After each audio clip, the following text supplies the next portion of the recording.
Diascofoot, le miroir du football de la diaspora congolaise.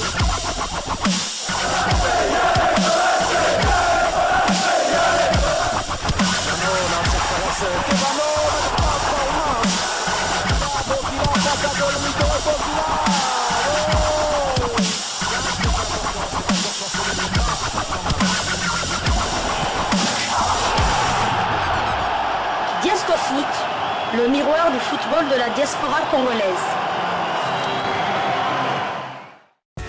C'est l'heure de partager avec vous quelques news que nous avons pu récolter pour vous, des news concernant certains de nos internationaux ou des binationaux qui se sont illustrés dans leurs clubs respectifs, et cela dans le cadre de cette troisième livraison sportive de ce dimanche 10 mars 2024, une livraison que nous débutons par la Serbie, où l'on jouait le grand derby de Belgrade, match opposant le Partizan de Belgrade qui se déplaçait au terrain de l'Étoile Rouge de Belgrade. La rencontre s'est soldée sur un nul de 2 buts partout, en match comptant pour la 24e journée du championnat serbe. C'est sur le score d'un but partout que les deux équipes ont regagné les vestiaires. Spajic avait ouvert le score à la 45e minute de jeu pour l'Étoile Rouge de Belgrade, avant que Saldana n'égalise dans les arrêts de jeu de la première mi-temps. L'international congolais Aldo Kalulu va donner l'avantage aux Partisans 6 minutes après la reprise. Il s'agissait là de sa 3e réalisation de la saison. Malheureusement pour le Partizan, Diaye a remis les pendules à l'heure à la 69e minute de jeu. Le Partizan garde toujours la tête de la YNL Superliga et compte 60 points et toujours un point de plus que son adversaire du jour. Quant à Kalulu, il a disputé cette saison 27 matchs sur 30 et a marqué 3 buts et délivré 4 passes décisives.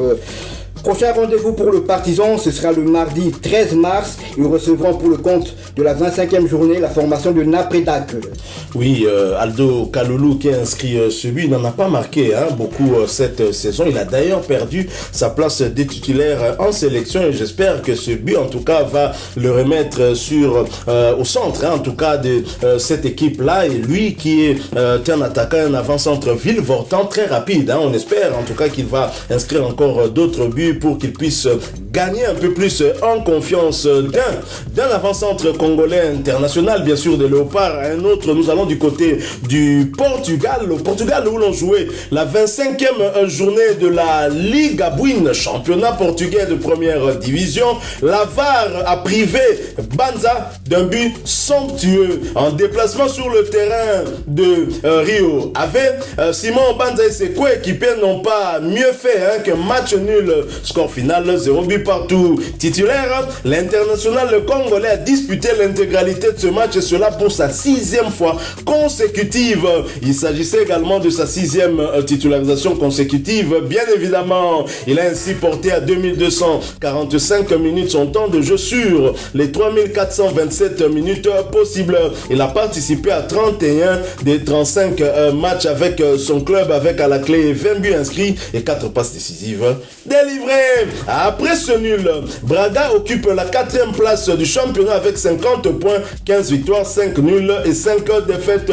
53 buts inscrits contre 33 encaissés. Prochain rendez-vous pour Simon Banza et Braga, ce sera pour le compte de la 26e journée du même championnat et la réception de Gilles Vicente le samedi 16 mars 2024 sous le coup de 19h heure de Kinshasa, 20h heure de Goma dans l'est de la République démocratique du Congo. Simon Banza, je l'ai dit en début, qu'il a inscrit un but que la VAR lui a refusé. Avez-vous suivi l'extrait du but ou du moins du match? Est-ce que c'était, on va dire, un refus logique pour l'international congolais qui reste dans une très bonne dynamique? Et si ce but avait été accordé, il aurait inscrit 6 buts en 5 matchs depuis son retour de la CAN. Tout à fait, c'est vraiment l'homme en forme du côté congolais et il a marqué un but malheureusement. Il a marqué son 6e but, mais malheureusement ce but a été annulé. Bon, moi personnellement, c'est peut-être le chauvinisme, le patriotisme qui me pousse à dire ainsi. Pour moi, le but était valable. Et l'arbitre l'a sûrement annulé à cause d'un un jeu dangereux, selon l'arbitre peut estimer, parce que la tête du défenseur en tout cas n'était pas loin du pied. Pour des raisons du droit d'image, je vous invite d'aller sur la page de Simon Banza, vous allez voir ce but et vous faire votre propre idée. Moi personnellement, je n'aurais pas, si j'étais l'arbitre, je n'aurais pas sifflé, car même vous voyez les joueurs de l'équipe adverse qui était là, personne n'a Rouspété. même le gardien, personne n'a rouspété. Donc pour moi, le but pouvait être validé, et c'est dommage pour Banzak. Et ce but encore prouve qu'il c'est un joueur en forme pour réaliser ce genre de geste. Une bicyclette, en réponse à Yohan Wissa, tout à fait, qu'il avait inscrit contre Chelsea. Tout à fait, la semaine dernière, donc ça allait être magnifique pour lui. Dommage que ce but annulé pour un geste dangereux casse son élan. Mais connaissant Banza, il va continuer à marquer beaucoup de buts et consolider sa première place au classement de buteurs. En tout cas, on est content, même si le but n'est pas validé, il a quand même inscrit un but refusé par la VAR, et c'est très bien qu'il continue ainsi. Tout à fait. On voit cette fois-ci du côté... On parle du côté du continent africain. On va en Afrique du Sud. Orlando Pirates a battu les Kaizer Chiefs 3-2 et conforte la seconde place derrière l'inaccessible Sundowns qui compte 12 points d'avance malgré ses 3 matchs de retard. Kim Vouidi est malheureusement resté sur le banc. Son temps de jeu est de 908 minutes jouées sur 2248 possibles. 17 matchs joués sur 23. Il n'a délivré qu'une passe décisive. Prochain match d'Orlando, ce sera le samedi 16 mars en 8e de finale de la Coupe d'Afrique du Sud. Les Orlando Pirates recevront les Hungry Lions. Kim Vouidi, vous pensez que comme ce profil de CHAN 2023, 25, 24, 25, qui se déroulera dans 3 pays, c'est ça, l'Ouganda, le Kenya et la Tanzanie. Vous pensez que Kim Vouidi peut faire partie de la sélection d'Otis Ngoma? Alors, précision, le CHAN, c'est des années paires et la CAN, des années impaires. Alors, la pépite congolaise, ancien du dernier club monté en PMB, a tout à fait sa place. Moi, je le vois d'ailleurs, pourquoi pas s'il hausse encore son niveau, retrouver la tanière, l'équipe A, carrément, parce que on a des meneurs de jeu qui sont sortants par rapport à leur âge, tels que Gaël Kakuta, Karim Kim Vouidi pourrait bien prendre sa place. Et le fait qu'il rejoigne Orlando Pirates prouve à suffisance qu'il est en train de progresser, et je pense que c'est une très très bonne chose. Mais là, le voir rester sur le banc, ça m'inquiète un tout petit peu, mais je sais que des matchs précédents, il était bien sur le terrain. Peut-être que c'était un choix sur ce match-là de son staff technique. Il a en tout cas à sa place. Alors nous poursuivons et nous allons donc chuter avec ce tour d'horizon. Nous allons du côté de la Turquie, en Turquie où l'on jouait la 29e journée de Super League, championnat turc de première division. En déplacement sur le terrain d'Istanbul VB, l'Antalyaspor s'incline sans Brit Assombalonga. Score final 1-0. Brit Assombalonga n'était même pas sur la feuille de ce match, voyant ainsi son temps de jeu stagner à 736 minutes sur les 3204 minutes possibles. L'international congolais aura participé à 20 des 33 matchs avec son club, avec tout de même 5 buts inscrits. Après ce revers, l'Antalyaspor occupe la 8e place du championnat avec 38 points, 9 victoires, 11 nuls et 9 défaites, 33 buts inscrits contre 32 encaissés. Prochain match pour Antalyaspor et Brit Assombalonga, ce sera pour le compte de la 29e journée du même championnat et le déplacement périlleux sur le terrain de Beşiktaş le samedi 16 mars 2024 sous le coup de 18h30 heure de Kinshasa et 19h30 heure de Goma. Nous sommes là dans l'est de la République démocratique du Congo. Vous m'excuserez, le prochain rendez-vous ne sera pas pour le compte de la 29e journée, mais plutôt pour la 30e journée. Nous quittons la première division turque, mais pas la Turquie. Nous allons cette fois du côté de la 2e division où l'on jouait la 26e journée. Un point arraché à l'extérieur pour Kabongoka Songeseko, équipé en effet. Sakaraspor qui se déplaçait sur le terrain d'Adanaspor a partagé les points.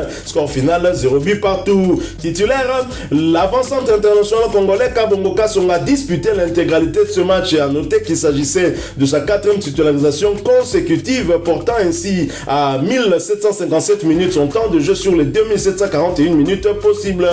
Le joueur congolais a participé à 23 de 28 matchs avec à la clé 7 buts inscrits. Après ce nul, Sakaraspor se positionne à la 4e place du championnat avec 44 points, 12 victoires, 8 nuls et 6 défaites. 39 buts inscrits contre 28 encaissés. Et pour leur prochain rendez-vous, ce sera pour le compte de la 27e journée. Sakaraspor accueillera Altaï le dimanche 17 mars 2024 sous le coup de 18h30 heure de Kinshasa et 19h30 heure de Goma. Nous sommes là dans l'est de la République démocratique du Congo. Chutons avec l'actualité en Turquie et ce tour d'horizon, toujours pour le compte de cette 26e journée de la deuxième division en Turc. Sans Rémi Moulumba, Bandimaspor accroché à domicile par l'équipe de Bodrum. Score final 0 but partout. Rémi Moulumba n'était même pas sur la fin de ce match, voyant son temps de jeu stagner à 1617 minutes sur les 2910 minutes possibles.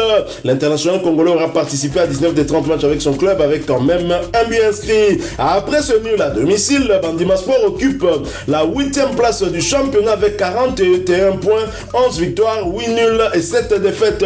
Ils ont inscrit 35 buts pour 21 encaissés. Et prochain rendez-vous, ils vont jouer pour le compte de la 27e journée et la réception des Yupspor le samedi 16 mars 2024 sous le coup de 11h30 heure de Kinshasa, 12h30 heure de Rutshuru. Nous sommes là dans l'est de la République démocratique du Congo. Voilà qui met fin à cette troisième livraison sportive de ce dimanche 10 mars 2024. Si vous l'avez aimé, laissez-nous un maximum de j'aime, likez s'il vous plaît, et laissez aussi en commentaire vos avis ou vos remarques. N'oubliez pas s'il vous plaît de vous abonner si vous êtes nouveau sur cette chaîne Diascofoot, parce que nous sommes le miroir du football de la diaspora congolaise. Et n'oubliez pas d'activer la petite cloche de notification pour ne plus rien manquer des prochaines livraisons sportives que nous allons vous proposer. En attendant, portez-vous bien. Diascofoot vous dit au revoir.